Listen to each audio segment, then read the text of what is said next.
Wow, that's a very kind introduction. I usually don't get such kind introductions. So the expectations are here. I'm not going to be able to deliver, but I'll do my best. I'll try and get close to that. So I just want to say thank you. It's an honor to be here. It's great to see so many of you here to discuss this really important topic, AI, and how it's going to impact our society, the opportunities, its challenges as well. And I think it's absolutely great that our museum here has this lecture series, because this is exactly what we need. So as I'll discuss later, this is the kinds of initiatives that we need in Canada as a whole, so we can have more discussion around the technology, its upsides, and also some of its challenges. So I've actually prepared quite a lot of material for you. So let me jump right in. So in terms of an outline, we're going to cover lots and lots of stuff. So the first thing I want to talk about is Canada's challenge. So where we are today and the challenge that is before us. Then I want to talk about what I think one of the potential solutions to that challenge is, and that is artificial intelligence and its adoption specifically. I then want to go a lot broader and talk about disruptive technologies in general. So not about AI, but about past disruptive technologies to see what we can learn from those to know or have a better sense of what's going to happen with AI. Okay, and after we do that, we're going to talk about opportunities of AI, specifically in the first two phases of adoption, replace and reimagine. And at the end, I'm going to talk a little bit about what the likely impacts that AI is going to have on skills and on jobs, and to some extent also on inequality. Okay, so that's kind of the lay of the land. There's a lot there. I'll do my best to get through it in about 45 minutes. That way we can have a discussion at the end, maybe 15 minutes or something like that. Okay? Everything good? Okay, excellent. All right, so let's do this. All right, let me start with Canada's challenge. Okay, when I say Canada's challenge, I'm really talking about our challenge around innovation, productivity, and growth. And just to warn you, I'm going to bring down the mood of this room by a couple of notches over the next few minutes. We are not doing so well. What you might not be aware of, though, is the extent of how badly we really are doing. So this is our labor productivity over the last 50 years compared to the other G7 countries. Okay, when I talk about labor productivity, think of it this way. This is the amount of value produced in an hour of work by the average Canadian, right? So how much output does the average Canadian generate in an hour of work?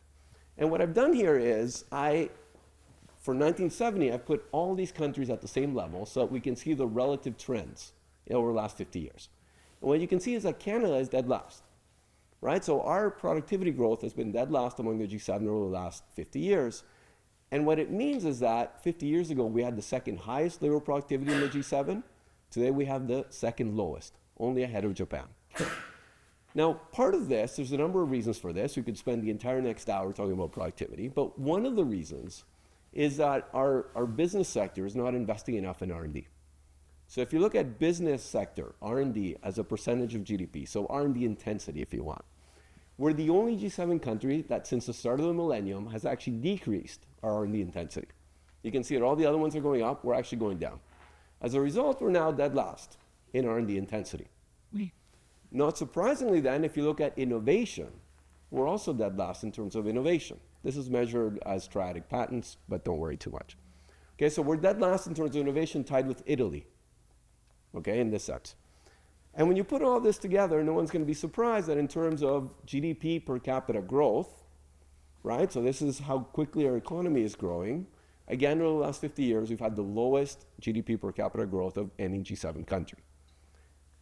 And wait, it gets worse, right? So the OECD came up with a report 2 years ago predicting that among the 47 countries that it studied, Canada would have the lowest GDP per capita growth over the next 3 decades. Okay, so again, dead last among all 47 countries. Now, you might say, well, this is all, academic stuff. Do we really need to worry about this? Unless we change this trajectory, what it means is that Canadians are going to have lower wages. Canadians are going to have a lower standard of living. It means that our children and grandchildren are not going to have the same opportunities that we had and that we currently have. And it also means that our country, it's going to pose an existential risk to the country as we know it. Right? So most of us identify with our public quality healthcare, our quality public education as two things that make Canada what it is. Unless we change this trajectory, I don't think we're going to be able to afford these. Okay, have I succeeded in bringing down the mood by at least a few? Okay, I'm so sorry to start with that, but it really, that context needs to be put in place. Because to me, doing nothing is not an option. So let me shift to the good news, right? And the good news is that on the horizon, there is this technology that is going to be so powerful that is going to radically shake the foundations of our economy and our society. It's going to have negatives, but it's also going to have tremendous positives. We can discuss some of those later. But the point is that it is a once in a generation, maybe once in a lifetime opportunity to change that economic trajectory I was just telling you about. And so that is going to be a big part of what I'm going to be talking to you about today, is our need to really seize this opportunity as a country. At the same time, we need to worry about doing so in a responsible way, in a way that's going to benefit all Canadians and not just a small number of us. Okay, so that's sort of the big picture. Okay, so let's talk about AI, right? So I want to talk about two things. Number one, how to think about AI, how I think about AI, and how I would encourage you to think about AI. And number two, what has changed with AI over the last 2 years? Okay, so let me start here. Does anyone know who this is? What? No? Nice try. That's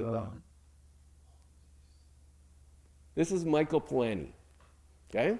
Michael Polanyi, he's a British-Hungarian polymath. He made contributions in chemistry, he made contributions in philosophy and in economics. And one of the things that he said is, we can know more than we can tell. And what he meant by that, so this is known as Polanyi's paradox. Okay, so we know stuff, but we can't actually explain it or write it out. So specifically, our tacit knowledge exceeds our explicit understanding. What do I mean by that? I mean that all of us are able to do things that we are not able to write down the rules for how we do them. So many of you probably drove here today, and you therefore know how to drive. I hope you know how to drive a car if you drove here today. But you would not be able to write down the set of rules that you follow when you drive that car. Most of us know how to ride a bike, but you would not be able to write down all the rules that you use in order to successfully ride a bike. All of us know how to recognize people in photos, but again, you would not be able to write down the rules that you use to recognize a person in a given photo. Why am I dwelling on all this? The reason is that 10 years ago, so if you go back 10 years ago, computers were able to automate anything that required codifiable knowledge, in other words, where you could write down all the rules. But if you asked them to automate something that required knowledge that was tacit, where you could not write down the rules, they would fail miserably.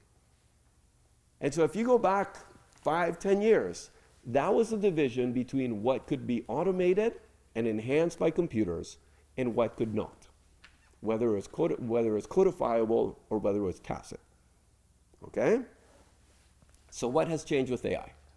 What has changed with AI is that we can now automate things that are also tacit. The codifiable stuff we've always been able to automate, now we can also automate tacit stuff, tacit knowledge. So traditional computer algorithms have been very good at following instructions. If you told an algorithm do A, then B, then C, then D, it would be able to do it, and do it really, really well, right? So if you had to compute a credit score, if you had to do some accounting task or something like that, it would always do it really, really well. But if you asked it to do things that, like recognizing someone in a photo, it would fail miserably.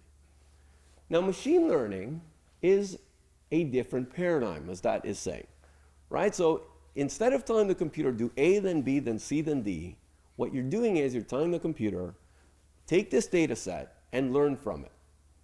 Take this data set and build a worldview of what the right thing to do is in all these different contexts. In other words, you're telling the machine, observe the actions and outcomes and the context within those actions were taken, and then capture the best actions in a given environment, in other words, those that lead to the best outcomes that you want, and capture those in a model. That's what machine learning is. You give it a whole bunch of data where it observes, oh, look, the person in this context did this, the outcome was a good one or a bad one or whatever, right? And then it captures all this knowledge. And then it's able to take all of this tacit knowledge and it can do one of two things. Either it can automate a task entirely, or most commonly right now, it can make this tacit knowledge that it captured, it can make it available to others.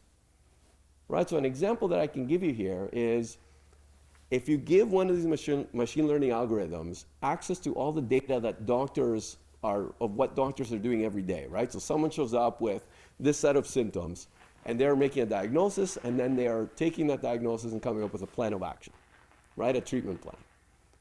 If you give it all that data from millions and millions and millions of patients, it is going to learn when you need to take, when you make this diagnosis or the other one, and when you take this action or some other action.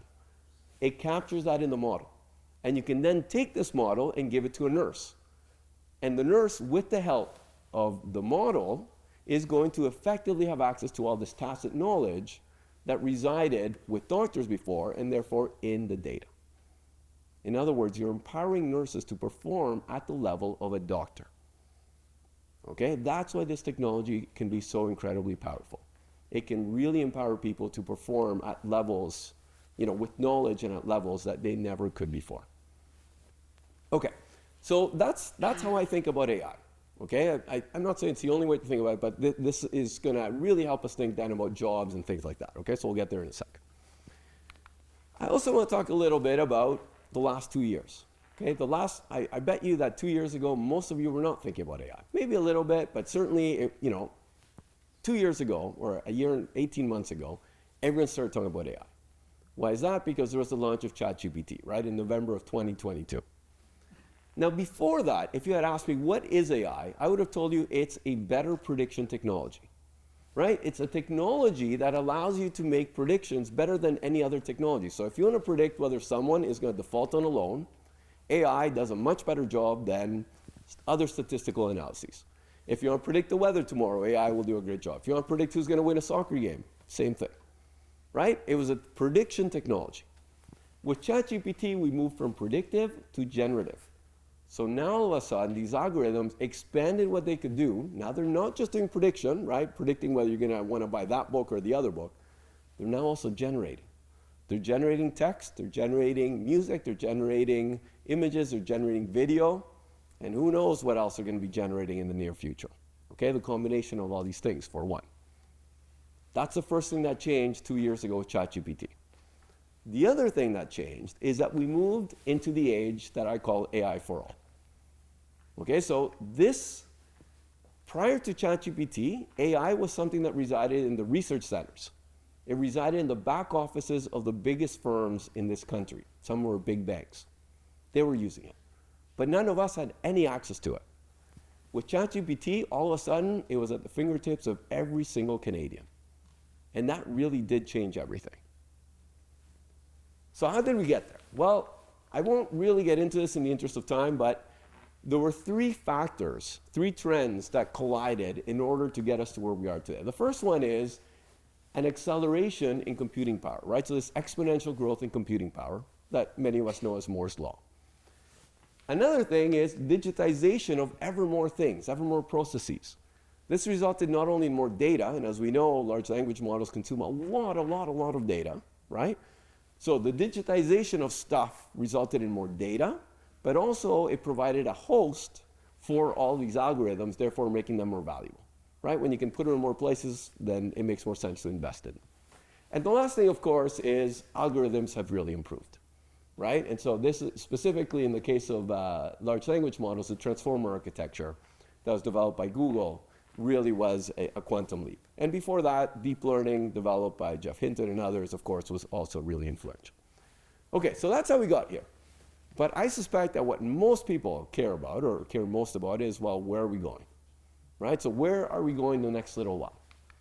So where are we going? What I'm going to do next is I'm going to develop a framework for thinking about where we're going. Okay, so I'm going to argue that most of these disruptive technologies follow three phases of adoption. The first phase is called replace, then reimagine, then recombine. So what we're going to do is we're going to take a bit of a trip back into history. We're going to look at previous disruptive technologies. Okay, we're going to see how they evolved over time.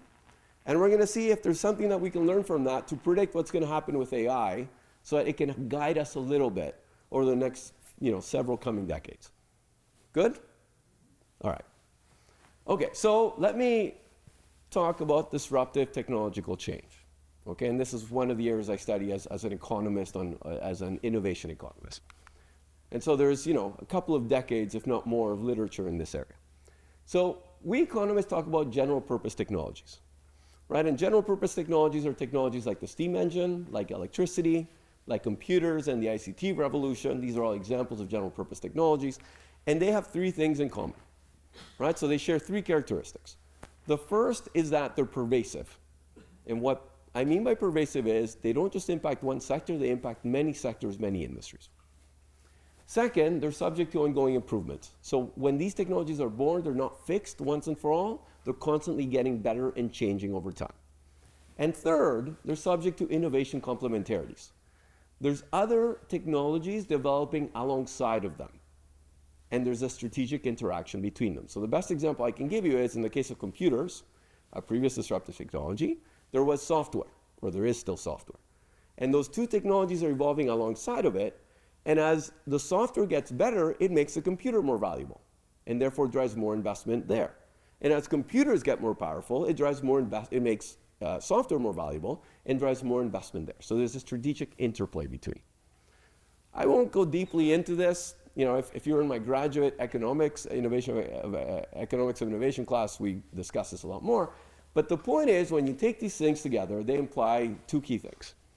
The first is that general purpose technologies are transformational. No surprise, we kind of know that, okay? But the other one is that it takes decades to truly feel their impact. Don't just take my word. Bill Gates agrees with me. He told me so.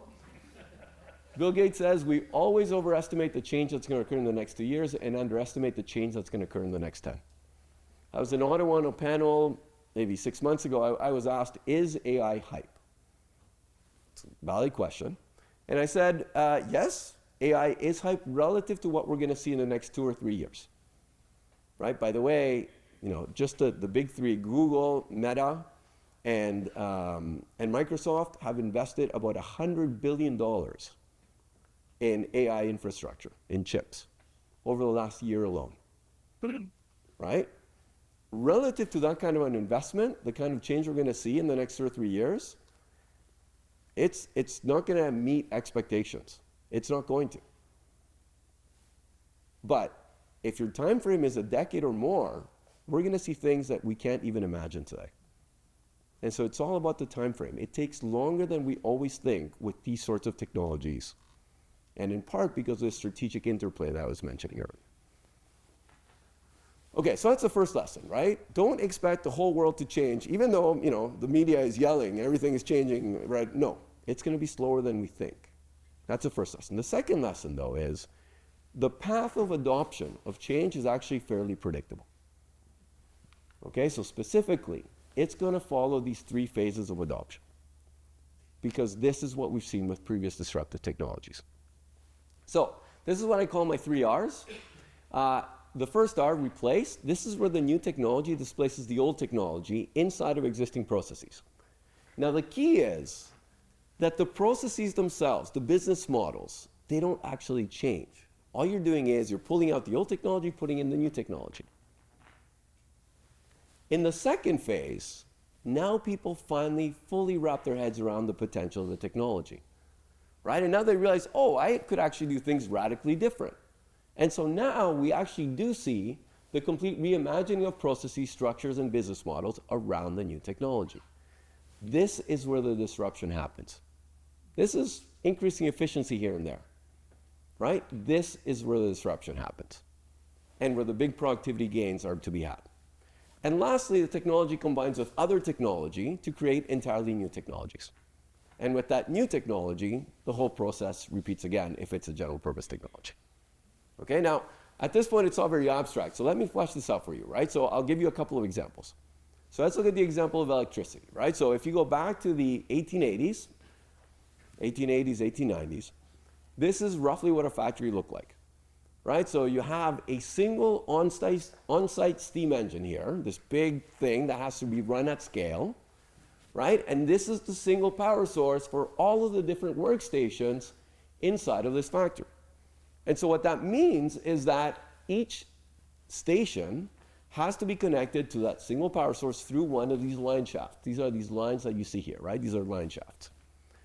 Now, these line shafts couldn't be too long. They also couldn't make any radical turns, like no 90-degree turns or anything like that. And so what it meant is it forced a certain structure on how you organize the factory floor. And specifically, it often had to be very vertical so that all these stations were as close as possible to the single power source. Okay, so that's great, right? That's in the 1880s. Now, fast forward 20 years, and now we have electric engines. We actually had electric engines back then, but it took a bit of time for them to seep into these factories. But fast forward 20 years, and people say, great, we now have electric engines. What are we going to do with them? Well, they're more efficient than the steam engine. They're more reliable. I'm just going to take out the steam engine. I'm going to put in the electric engine. This is the replace phase. You just replace the old technology with the new one. Notice that everything else stayed exactly the same, right? And so this brought some productivity increases, but they're relatively minor in the grand scheme of things. Fast forward another 20 years, right? So we're now in the kind of 1920, and this is where people finally wrap their heads around the true potential of the technology. And specifically, the key here was the steam engine had to be run at scale. You couldn't have a bunch of little steam engines. That didn't work. Electric engines you could run at much smaller scales. And what that meant is that every individual in the factory could have it, at every workstation, could have their own little engine. And so you no longer needed these line shafts. Now your factory floor was free for you to design in any way you wanted. And so as a result, you could design it in a much more logical way so that the outputs from one station became the inputs of the next station. In other words, you now have the modern assembly line. Right? And this truly did bring really big productivity increases. And the best example of this, of course, is the Ford Model T assembly line from exactly this period. So that's the example of electricity, right? So we saw that the electric motor replaced the steam engine in factories. That was the replace phase. We saw that electric lighting replaced gas lighting, again, replace phase. But then we moved into the reimagine phase where the factory floors were redesigned to optimize material flow, and each worker had his or her own electric motor. And then we move into the recombine, where electricity combines with advanced materials to create transistors, semiconductor chips, telecommunications, robotics, et cetera, et cetera, et cetera. Okay? Okay, that's the story with electricity. It kind of followed these three phases. Now, let me tell you a similar story with computers, right? I won't go into as much detail, but if you go back to the 1980s, the end of the 1980s, the computer was everywhere. In the same way that everyone is now talking about AI, everyone was talking about the computer back then. Right? So, for example, I had just been named the Time Magazine Machine of the Year. It was everywhere, except in the productivity statistics. Right? So Robert Solow, a Nobel Prize-winning economist, he says, we see the computers everywhere, except at the macro level, except in the productivity statistics. Now, of course, this is known as the computer's productivity paradox. And of course, we can all predict what happened. As soon as he had said that, of course, productivity started taking off. Right? Again, it takes time for these technologies to have their full impact. That's what we saw with computers as well. Now, why is that? Because initially, it was just in the replace phase, and even that takes some time to get going. Right? So in the replace phase for computers, electronic computers replaced human computers. So, a somewhat known fact, but not super known fact, is that the term computers used to refer to people who sat at desks and did arithmetic all day. That was their job. Obviously, when you now have an electronic computer that does it much faster, more accurately, their jobs are gone. Okay, but that was replaced. Basically, you just replaced the human computer with the electronic computer, and you just kept doing everything the same. Spreadsheets replaced accounting books, and in the process, many bookkeepers. Word processors replaced typewriters, and therefore many typists. We had typesetters, filers, bank tellers, drafts people, etc. Many of them were also displaced. This was replace. And then we moved into the reimagine.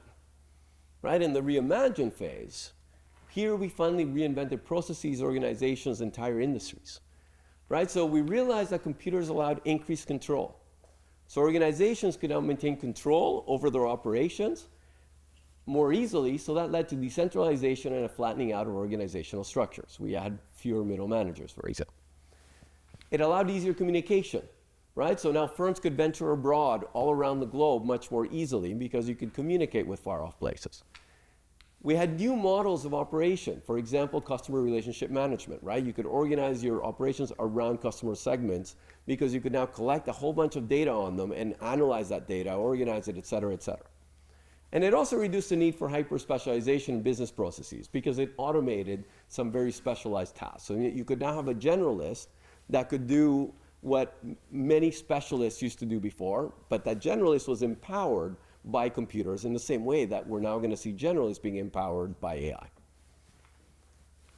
So in the case of computers, again, we went through these phases. In the replace phase, computers replaced human computers, bookkeepers, typists, etc. In the reimagine phase, we saw decentralization, venturing abroad, CRM, despecialization, etc. And then, of course, computers combined with telecom technology to create the internet, smartphones, AI, etc., etc., etc. Okay, that's our brief venture into history, right? And that was just to tell us that, in the past, it has sort of followed these three phases. And now we can think about AI. So let me start by addressing this question: where are we with AI? And let me give you two pieces of good news. Sure. The first piece of good news is we're at the very beginning. We're here. We're at the very beginning of the AI replace phase. Okay, and I'm saying that's good news because as many of you might be aware, Canada developed a lot of this technology. But most of the commercial benefit has not gone to Canada so far. We're actually lagging behind in terms of adoption. And as you know, most of the companies that are developing the technology now are also not Canadian. Okay, but the good news is it's still early, right? Yes, this is a marathon, and right now we're not near the front, right? But it is a marathon. It's not a 100-meter sprint. So I think that's good news. The second piece of good news is this. This is my attempt at showing you a simplified tech stack, right? So this is showing you the technology stack for AI. And what I'm trying to show you here is at the bottom, there's an infrastructure layer, right? So this is the people developing the chips and the hardware, right? The most famous one, of course, is NVIDIA. If any of you invested in NVIDIA over the last 5 years, I'm sure you're very, very happy. And just above that, but still in the infrastructure layer, you've got the cloud computing, right? You've got AWS and Microsoft and Google, right? Now, just above that, you've got the models. The people that are developing these large LLM models, so OpenAI and Anthropic and Google, Gemini, et cetera, right? You also have lots of open source models here, right? Like Llama 3.1 now. You've got Model Hub, you've got other stuff, right? But in Canada, we have one player, or we have more than one player, but one decent player here, which is Cohere. Okay, but the bottom line is that you can notice here that Canada has nothing here. We pretty much have nothing there. Cohere if you want, but I suspect they're not going to end up being a major player. But the good news is this. This is where most of the value is going to be generated. It's not going to be in the infrastructure model layer. It's going to be up here in the application layer. I know it's hard to believe given NVIDIA's stock price rise, but if you look at previous disruptive technologies, for example, the internet, most of the value was not captured by Nortel. It was not captured by Cisco. It was captured by the companies that use the technology to reimagine entire industries. Companies like Google, like Meta, like Amazon. That's where most of the value was generated, in the application layer. What's the application layer? It's companies that use the technology to do things better and more efficiently, and it's companies that use the technology to reimagine and reinvent entire industries. And here, I think that Canada really can win. But in order for us to win there, we need to start investing in the right places. Okay, I'll come back to that in a little bit. Okay, so that's the good news. What I want to do now is, since I'm talking about application, I want to talk a little bit about replace and reimagine and what that looks like, to give you a sense. And then at the end, I'm going to come back and talk about impacts on jobs and skills and inequality and stuff like that. Okay? All right, so let's talk about AI replace, right? AI replace, again, the first phase of adoption, it's about driving efficiencies, right? So doing things pretty much the same, but doing it more efficiently. Now, in the grand scheme of things, this is pretty straightforward. It's pretty easy. I mean, okay. No executive will say that this is easy because obviously there's always all kinds of problems, especially the human problem, right? I mean, convincing a bunch of people to change the way they're doing or replace them is never easy, right? But the bottom line is, there's actually a pretty simple recipe for this, again, at a very high level. All you need to do is you break down the workflows into tasks, right? So you take your processes, you break them down into tasks, and you say which of these tasks are things that AI can do. And then you compute the return on investment for automating each of those tasks, and then starting at the top of the ROI list, you replace the older technology. By the way, by older technology, I sometimes mean doing things manually. That's a kind of technology, like people doing it manually. You replace the older technology with AI. Okay? I'm going to come back to this fourth point in a second. For now, let me talk about the second point, right? So a crucial thing here is understanding, well, what can AI do? Because if we don't understand what AI can do, then how do you actually identify tasks that AI would be able to do? Well, we know that AI is able to do prediction. I spoke about that before. And now with Gen AI, generative AI, it's also able to do all of these things here, right? So now it can write all of this stuff. It can ideate, right? So you can use it for brainstorming, evaluating ideas, providing counter arguments, all kinds of stuff there. It can do background research. It can do coding, data analysis, image generation. And here's the thing. Every day, it's getting better at all of these things. And every day, there's new things being added, right? So that the universe of what AI can do is constantly getting bigger and bigger and bigger. Let me get back to this fourth point, right? So I want to mention a couple of things, right? So I said that you take the technology and you replace the older technology, often humans. In fact, it's going to be a lot more complicated than that, especially in the short run.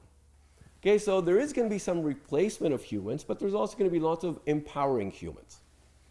Okay, and very often, especially my tech colleagues, they hate it when I talk about the technology that they're developing is going to replace humans. They hate that. So around them, you have to say it's going to augment humans. It's going to be labor augmenting. And the reason why I'm unpopular is because I point out to them that really it's two sides of the same coin.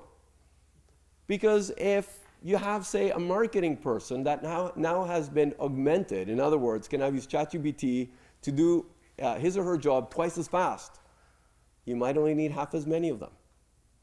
It's actually quite a bit more complicated than that, because as people become more productive, the demand for that service increases.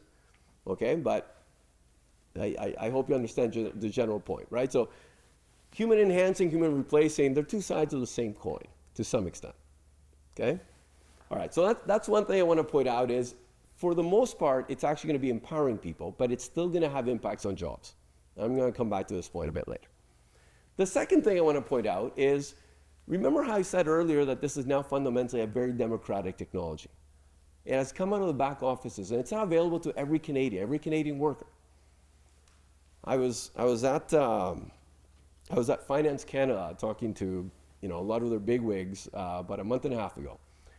And they said to me, Joel, that's great. We agree with you. We need to adopt this technology, but we have failed to adopt as a country, right? But we failed to adopt this technology for every previous technology. Why will it be any different this time? And I thought that was an excellent question. I didn't have a full answer, but part of my answer was this. For the first time, we have a technology where instead of coming from the top down, instead of the executives saying, oh, we're going to implement this, we're going to invest, blah, blah, it's coming from the bottom up within organizations. Right? So much of this adoption is going to happen from the bottom up. A couple of months ago, I was giving an executive course to a bunch of, basically to the leadership team of an insurance company. And we were talking about some of the challenges around AI, real challenges. And so the CEO says, well, that's why we're not going to be adopting it anytime soon. We're not going to be using it in our business. And the marketing manager lifted up her hand a little bit cheaply and says, well, actually, we've been using it for about a year and a half now. Right? Like, it is happening. Whether you want it or not, if you're an executive, if you are a senior leader in government, it is happening. And that actually gives me hope that we're going to get more adoption of this technology than maybe some of the past ones in Canada. But it's going to have to be driven from both sides as well. Okay. Look, I want to give you a little bit of early evidence. I could spend the next hour and a half giving you evidence, because there's lots of people that are writing papers on this.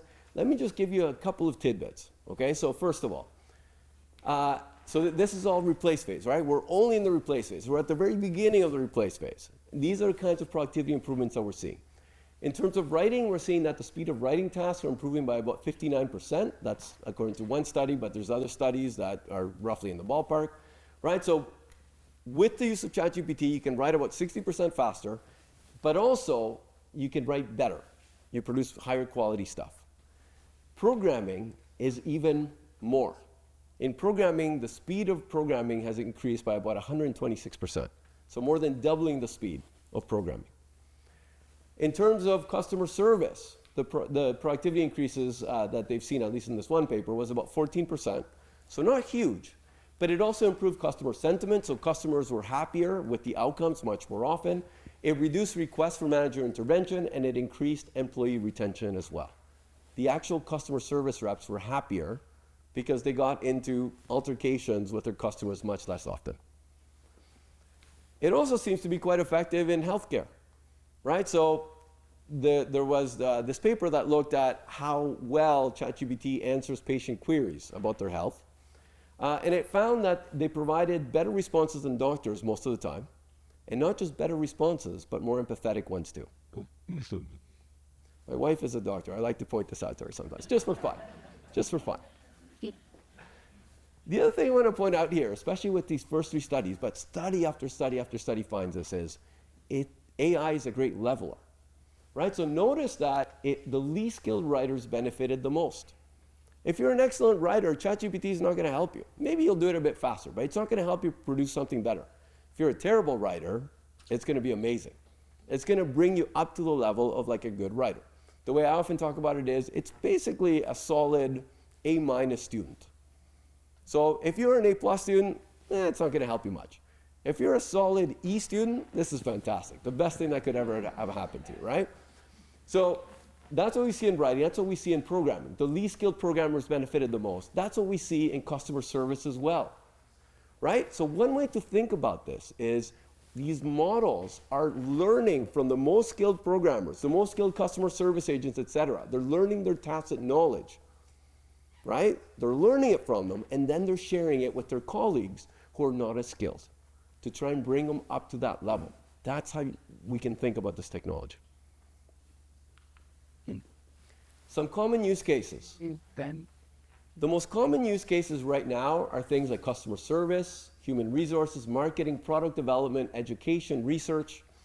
One of the reasons why the list is as you see it is that there's still lots of problems with the technology. We know that it confabulates, that it makes stuff up. And one of the things you'll notice is that most of these cases, there's always a human in the loop, right? So it's empowering humans, but the human is still there to detect when it's completely off base. The other thing that you'll see here is all of these are relatively low risk functions. We're not yet at the point where we can just let it run free on really critical things like, for example, running our nuclear power plants, right? So we're not there yet. And so these are relatively low risk, and they're keeping the humans in the loop. Let me talk a little bit about AI Reimagine before I talk about jobs. So this is hard, right? I said that, look, I said the replace was easy, I gave you a recipe, but in reality it's not easy. And here I'm telling you actually this is really hard. So this is really, really, really hard. So this is where you want to leverage the characteristics of the technology to reinvent the way that you do your business, right? So you've already, the way that most of these incumbent companies will go is they're going to replace, get comfortable with technology, and then once they are comfortable, then they can think about radically reimagining their business. But let me tell you a secret. The way this is mostly going to go is some startup is going to do this before the incumbent does and eat their lunch. That's probably the way that it's going to go in most cases. That's mostly what happened with the internet, for example, right? So this is hard. I can't give you a recipe, but I will do two things. I'll give you some examples, and I will give you some frames, some lenses for thinking about this, okay? All right, so let me start with an example. And let me start with a historical example. So the last big technology, the internet. So can anyone give me an example from the internet age of a company that reinvented an entire industry around the internet? Netflix. Amazon, excellent. So two, sorry? Google, another great example. Yeah, Meta. Yeah. Wasn't Pornhub one of the first one? Yeah. I don't know if they. Yeah, I guess they reinvented as delivery. Yes. Thank you. That one has never come up before. The others always come up. All right. Let me talk about Amazon, right? And actually, let me start not with Amazon, but with Barnes and Noble, right? And Barnes and Noble, they were smart people. They realized that, hey, we have computers and we have the internet. Let's use these technologies. We're not just going to not use them. And so they did. They used it for tracking inventories. They put it in the library, the bookstore floor, so that their customers could find where their books were on their stacks, right? They could search for where to find the books. And, other stuff as well. But the key is that they stayed in the replay space. Their operations stayed the same. They just got a little bit more efficiently. More efficiently, right? Along came Amazon and basically ate their lunch. The reason why they ate their lunch is that they reimagined everything around the internet, right? So you have an online platform for browsing and buying books. They digitized almost the entire process, everything except the shipping of the books, right? Well, and I guess the fulfillment, right? They digitized as much as they could, and therefore they could drive massive economies of scale. Because when it's digital, you can drive massive economies of scale. So much so that the CEO of Barnes & Noble realized that there's no way that I can compete with Amazon. I can't compete with them. They have this massive scale. And even if we do everything perfectly right, we're never going to compete with them. So what did he do? Well, he quit. He said, I'm out of here. Right? He quit. But he didn't just quit because he had learned a really important lesson. His name was John Foley, by the way. The lesson he had learned is that the internet, if you can reimagine industry around the internet, that's really, really powerful. So what did he do? He went and reimagined the fitness industry. John Foley is the one that created Peloton. He left Barnes & Noble and said, I'm going to do to the fitness industry what Amazon did to me. And it was very successful, as we all know. Let me give you a few of these lenses I was mentioning, right? So if you're thinking about reimagining, think about the constraints of the earlier technology that no longer exist, right? So this is the example of Ford, right? The steam engine had to be run at scale. Once you got rid of steam engine, that constraint no longer existed. Can you offer your customers a better product experience? So don't focus on the process, focus on the end goal. I'd argue that's what Facebook and Uber did.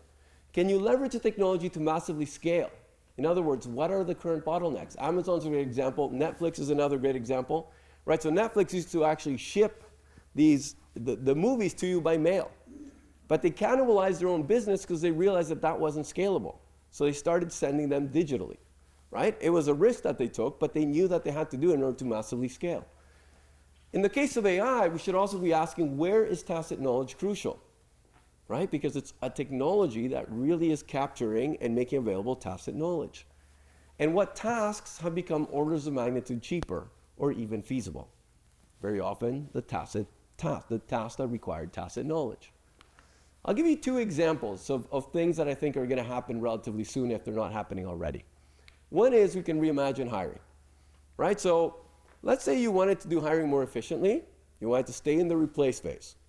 All you would do is you would use an LLM, ChatGPT or whatever you want, to write your job ads, to sift through resumes and cover letters. That would increase your productivity. But you can also just reimagine the entire process, right? How might you reimagine? Well, you might get an AI agent, tell them, I want someone with these skills.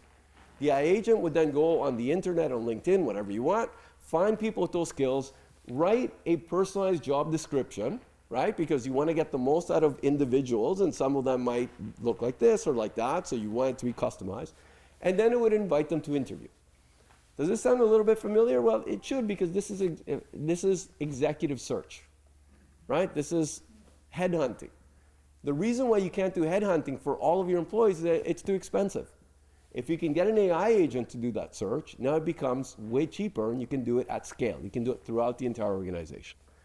This is a bit of a sillier example, but I think it illustrates an important point. Imagine that you are Loblaws, right? So you're a grocery store. And you know that AI is now being supercharged by the Internet of Things. So now everyone has a sensor in their refrigerator. I don't think I will ever allow that, but imagine that we all did. And imagine that all that technology improves to the point that you can predict what customers are going to want and when. how would you change your business? Well, you'd shut down brick and mortar stores and you would go back to having a truck, just like in the good old days when we used to deliver milk. It's going to drive around neighborhoods, deliver milk and bread and everything else exactly when the customers need it. This is how you can reimagine the entire industry around the technology. I talked about the first two phases. Let me, in one slide, talk about the third phase, the recombined phase. I won't say much about it except that AI robotics, so flexible robotics, and 5G, Internet of Things, are combining very quickly to create something called collaborative robots. These are robots that are going to be intelligent enough to work in everyday settings, right? So they're not going to be in factories behind a fence. They're going to be able to be in schools, in hospitals, in museums, everywhere. And they're going to have sort of the intelligence from AI. They're going to have the physical attributes of robots to be able to do any kind of physical action. And they're also going to be connected to the internet with really low latency, so they'll have access to all the knowledge that was ever created. That truly is going to change everything. And lastly, let me get to, I see that, we're running along in time here, so let me try and cover this last topic as efficiently as I can. AI job skills, right? We talked about this framework. This framework can be used to think about everything from jobs to, as a firm, how do you increase efficiencies, how do you reimagine yourself, to governance of AI. I often use this to talk to policymakers in Ottawa, et cetera. Let's apply this to jobs. So here, in the replace phase, it's actually predictable what kinds of jobs are going to be impacted and how. In the reimagine phase, it becomes fairly unpredictable. I would never have been able to predict that the internet would get rid of a whole bunch of retail jobs, right? It did, because Amazon, through the internet, made retail, online. But that would have been really hard to predict 5 years before. Okay, so the reimagine is quite unpredictable. And this, of course, is impossible to predict because we don't even know what the next technology is going to be. Let me focus on this, right? This is what's going to happen in the next 5 to 10 years. The current estimates are this, right? The current estimates, this is for the United States, but I suspect in Canada will be very similar. The current estimates are that 1 in 5 workers are not going to be impacted by AI. 3 in 5 workers, so 60% of the workers, are going to see a moderate impact. So between 10 and 50% of the tasks that they do every day are going to be in some way impacted by AI. And 1 in 5 workers are going to see most of their tasks, more than 50% of their tasks, being impacted by AI. Who are these folks? Well, these are writers, translators, journalists, mathematicians, survey researchers, accountants, lawyers, programmers. Economists are not on that list. Whew. Okay. Right, but here's some, obviously lots of others, right? But just to give you a flavor, these are the kinds of folks that are in there. We're already seeing this play out, right? This is data from a writing and editing jobs online freelancing platform. This is before ChatGPT was launched. This is after, right? This is a number of jobs on that platform. It was pretty stable, maybe going down a bit, but pretty stable. And all of a sudden, ChatGPT is launched, boom, right? All these people, instead of hiring someone to do it, are just using ChatGPT, is what this seems to suggest. But notice it's not just the loss of jobs, right? Yes, I'm worried about the loss of jobs because it's going to disrupt society. But in the medium to long run, new jobs are also going to be created. They always have been, unless we hit an AI singularity. But we can discuss that in the question, and we can discuss that later. Okay, what I'm more worried about is the impact that it could have on relative wages, because that is permanent. And we can already see that these sorts of folks, their wages, their earnings have gone way down. In other words, it's not just that there's going to be a loss of jobs, there's going to be winners and losers from this technology, just like there's been winners and losers from every previous technology. The winners are going to be the individuals that have skills that are complementary to AI. These are skills like entrepreneurial skills, critical thinking, problem solving, decision making. The losers are going to be the individuals that have skills that AI can do.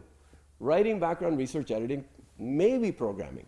I'm actually not sure about programming because programming might become so cheap that we hire tons of them to create all kinds of stuff that we might want just because it's so cheap to do so.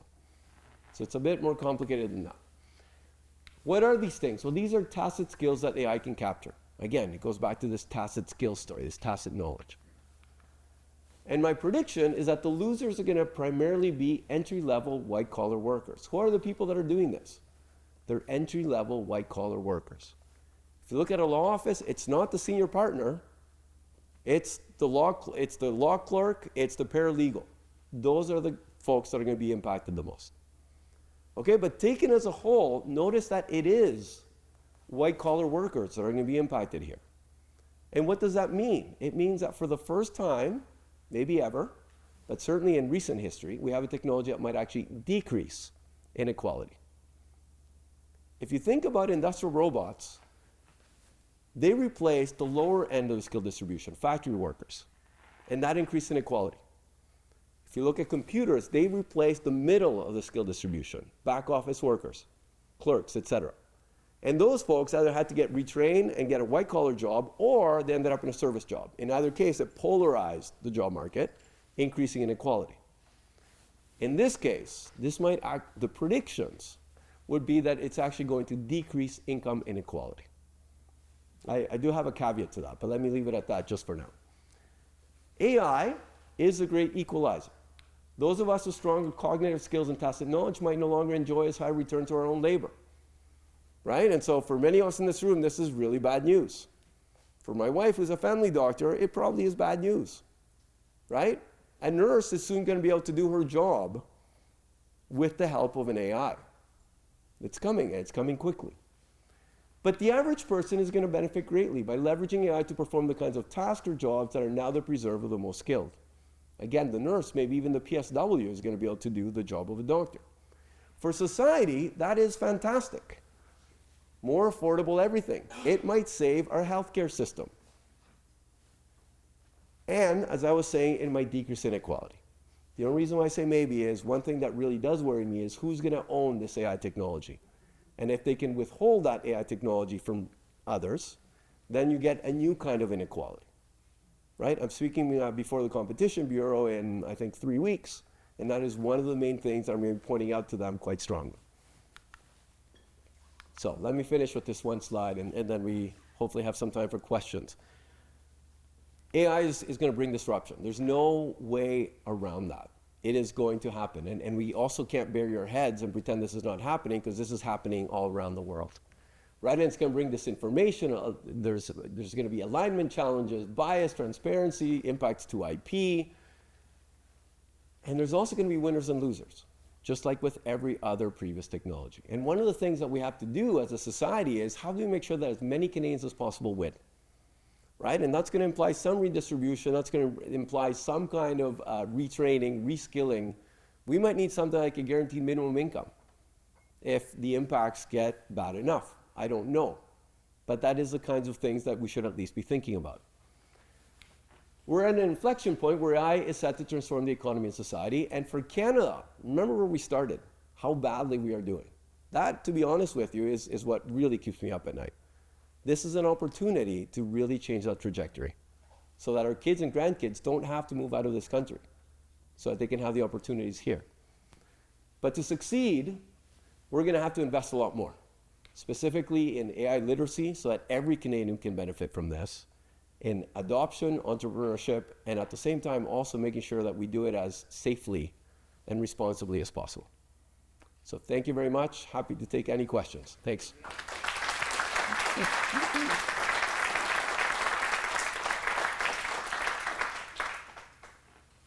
So we have enough time for 3 questions from the public. So if you don't mind raising the hand, and I'll just kind of point you out, if that's all right. We're going to do it sort of low tech. A little bit. It's going to come back. So you used illustrations of previous technology that humans had induced it into work to change. Is it possible that AI will be able to actually induce itself and it'll be faster than humans at how it expands? It is. It is. So I alluded to it a little bit when I said the AI singularity, right? And yeah, I mean, there's many elements of AI that might be different from previous technologies. One of those is that AI might, at some point, start to develop itself and improve itself really quickly, right? And part of that is exactly what you described, that it might be able to find ways that it can be applied to run businesses better, to reimagine entire industries. It is, I mean, to me, it's not obvious that that's going to happen, and I don't see the AI singularity happening anytime soon, but should it be something that we're thinking about? 100%. Like, it is absolutely possible, yes. Yeah. The question about the effect of regulations on AI, right? In the sense, we typically have a cycle where anything that is regulatory tends to fall a little later in the game than when it comes to, like, for example, Uber just came in and there was nothing directly at Uber per se, right? Like, whereas taxis are pretty regulated, we need to have all kinds of checks to be a taxi driver and, have a business sign, whereas Uber got it eventually, but then it took some time. So what is your perspective on the regulatory catch-up? Because not everything can, when it comes to the legal piece of it and the regulatory piece of it, there tends to be a lot of lag. And given where a place like now where we're not advanced on, but we have that huge potential, do you think our setup in terms of the legal system is able to catch up in faster based on what's happening all the place? Or what do you see backing back? No, I completely agree. It's a huge problem. So I gave an executive course to some of our senior policy leaders in Ottawa a couple of months ago. And they're very concerned because this is moving so much faster than they can catch up with sort of the regulatory frameworks. At the same time, so one of the challenges is they're really having trouble keeping up. The other challenge is, and I mentioned sort of that replace, reimagine framework, right? That also is useful for thinking about governance, because if you're trying to put in a whole bunch of rules and regulations around AI to fit what AI is doing today, so in the replace phase, you risk killing what could happen in the reimagine phase, which is entirely different from the way it's being used today. And so it's super complicated. They can't predict what's going to happen in the future. They're constantly playing catch up, exactly as you point out. I think that, we need some general principles, right? And we've seen, for example, like in the US, one of the things they've said is, any model that is more powerful than X has to go through all these different checks and balances. Any smaller one we're going to allow to, because you also don't want to over-regulate and kill the thing before it has. So I think everyone's trying to figure it out. Europe, of course, is taking a more they're a little bit more risk averse in some sense, and a more safe approach. The US is sort of at the other extreme. Canada seems to be somewhere in the middle, as we usually are, but definitely behind. And again, that's why I'm going to see the Competition Bureau in a few weeks, because they're also trying to catch up. Everyone's trying to catch up. And I also don't have the answers, by the way. No one does. We all just have pieces. Yeah. Yeah. Yeah, Richard, you mentioned, we need to speak, hurry up. We need to take action because it's a big problem in Canada. And, you say we a couple of times. Who are the we's in Canada that you're referring to? And like the we's in the United States, for example, say we be taking action. Yeah. The we's in Canada are not. And I wonder if you have some insight on why are we not doing it? Like, is there, we don't have any competition, or is protected, or we feel safe, we don't have to do it? I'm just curious about your thoughts. Are you asking me the same question that the deputy minister asked me? Yeah, that's the billion-dollar question, right? Look, so I think there's two parts to your question. Why are we not doing it? I do think that part of it is sort of a cultural thing. We are too comfortable. Things are good. We just don't have that cutthroat, whatever it is. I do think that's part of it. I don't think that's all of it. Part of it is that we're a branch economy. A lot of our businesses are subsidiaries of multinationals. Part of it is our industrial mix, right? Like we're in many sectors where technology is not an obvious place to adopt, like natural resources. Part of it is we have a lot of smaller firms who just don't have the bandwidth, right? They're just every day working their butts off just to sort of make ends meet. So I think there's a whole bunch of explanations. And it's hard to know which one, right? But the cultural thing, I do think, as much as I don't like to admit it, it's part of it. And by the way, a recent poll found that Canadians are among the most negative on AI of any country in the world. So 2 years ago, we're actually the second most negative, only ahead of France. And if, I'm part French. French are very pessimistic about lots of things. Canada was just one notch up on them. We've now moved up to, I think, third last. The US has now dropped behind us as well. Okay, which is a bit surprising, right? But in the US, you kind of get this split. So that's part of the problem. And that's why, sessions like today's, I think, are so incredibly important, because we need to have these discussions and figure out how can we do this as safely as possible, but not bury your hands in the sand and say, no, we're just not going to touch this thing. To answer your first question, who is we? We is all of us. It's all of us. It's every Canadian, right? And so one of the things I'm screaming to the federal government is, we need to educate all Canadians. We need AI literacy in the same way that, in the late 1800s, early 1900s, we were educating Canadians on how to read and write. We need every Canadian to know about AI, its challenges, its benefits, because a lot of this is going to be adopted from the ground up. And if we want future AI entrepreneurs, we have to educate as many Canadians as possible also about the possibilities and the potential. My dream is we develop this thing. What if we can develop a national identity as AI is what we developed and what we're bringing to the world in a responsible way? That would be the Canadian identity that I would love to see. And that's what would get us out of these economic sort of downward trend. And so when I say we, I truly mean all of us. I mean every Canadian, and I mean high school students. I mean executives. Most of our executives don't want to, they're too afraid, they're too risk averse. They don't want to touch this thing. And I also mean government. The government is not adopting. The government is not even fostering it as much as they could, right? They have that $2.4 billion though. So I truly mean we, every single one of us, to create this new Canadian identity around AI. This is ours, right? Like we own this, and let's do what we did at the Olympics. Let's own that podium, right? Great. There's one more question, but I don't know if we have time. What's that each? Ward, what time is it? He's had his hand up for a while, so We've got time. If you're yeah, okay. excellent, yes. Right, take it. And here I'm Chip Patel, and I'm high school student. So this was like a really mind-opening session. So one question I really have, me and all my friends around me, we all going for all this white-collar jobs where they need programs, university programs like computer science, business administration. And what I noticed was, you said that AI would not just replace humans, but it would also empower them. So in a capitalistic society, employers would always want one person to do the job like tech. That's what exactly AI is going to do. So what about the other 90 people? So you said in the medium to long term, they'll find the jobs. So what happens in the short term? What happens in this economic downturn that we have already faced? Yeah, I worry about that, right? And economists are often quick to say that, in the medium to long run, everything will be fine. Because in the past it has been, right? But if you go back to the Industrial Revolution, right? And I bet that most people now see the Industrial Revolution as mostly a good thing, right? Like we got out of like toiling in fields and now live in a society where many of us have more creative jobs, et cetera, et cetera. But for an entire generation, for 50 years, from the beginning of the Industrial Revolution, wages did not go up, right? A lot of people lost their jobs. A lot of people were in like dirty factories, and wages did not go up, right? So there is a transition period that can be really difficult.